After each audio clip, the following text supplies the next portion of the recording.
نحمده ونصلي على رسوله الكريم أما بعد فقد قال الله تعالى يا أيها الذين آمنوا كونوا قوامين بالقسط شهداء لله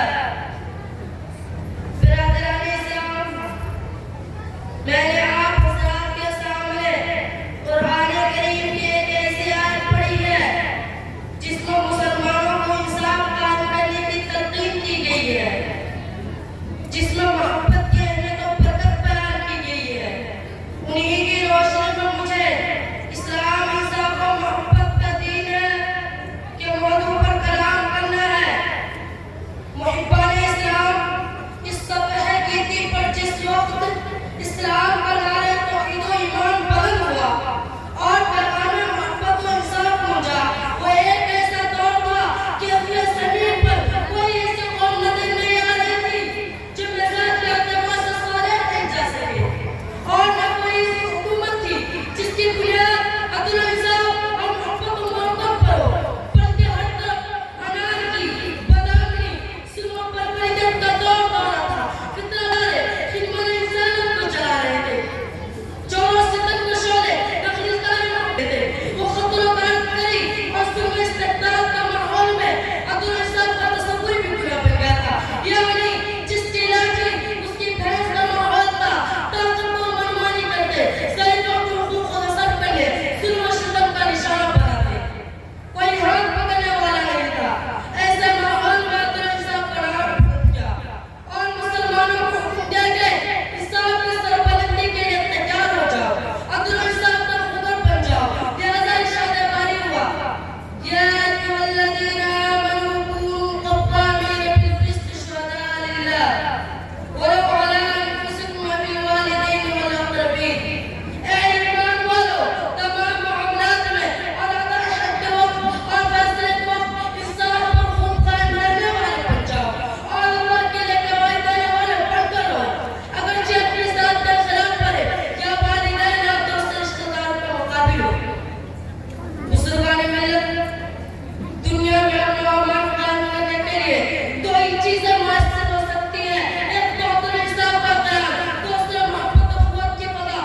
اور اسلام میں انصاف کو قائم کرنے کے لیے قانون بنائے اور اس پر سختی سے عمل کیا گیا۔ اسی اسلامی عدل و انصاف کی بدولت دنیا کے حوالے امن بنی اور مساوات کا ماحول تیار ہوا۔ اسلام نے کسی بھی زبردست کو اختیار نہیں دیا کہ کسی کمزور پر ظلم کرے، اس نے ظلم کرنے والوں کے ہاتھ کو پکڑا۔ انصاف کی عدالت میں حاکم و محکوم کو ایک سر میں کھڑا کیا۔ آپ اسلامی تاریخ کا مطالعہ کیجئے، عدل و انصاف میں بے نظیر نمونے ملیں گے۔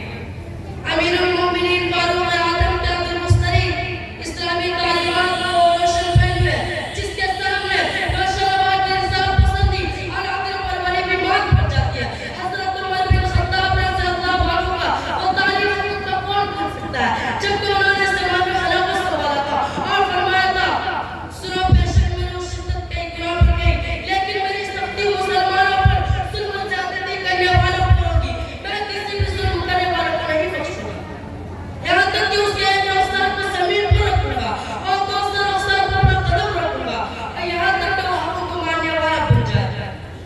معزز سامعین، اسلام نے انصاف کو قائم کر کے لوگوں کے دلوں میں محبت و پیار کا مشعل روشن کیا ہے۔ محبت کا محور اللہ کی ذات کا بنایا ہے۔ جب عدل و انصاف کی فضا بنے گی، نفرت و عداوت کے پردے چھٹتے چلے جائیں گے، محبت کا ماحول بنتا جائے گا، محبت اللہ کے لیے کی جائے، محبت ایمان کی بنیاد پر ہو۔ آپس میں محبت کرنے کے لیے ایمان و عقل کو بنیاد بنانا اسلامی تعلیمات کا خاص حکم ہے۔ وقلیت، علاقائیت، قومیت کی بنیاد پر جو محبت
ختم کرتا ہے، فتنہ فساد کرتا ہے، ناانصافی کرتا ہے، جانبداری کا مرتکب ہوتا ہے۔ انہی چند باتوں پہ میں اپنی تقریر کو ختم کرتا ہوں۔ وما علینا الا البلاغ۔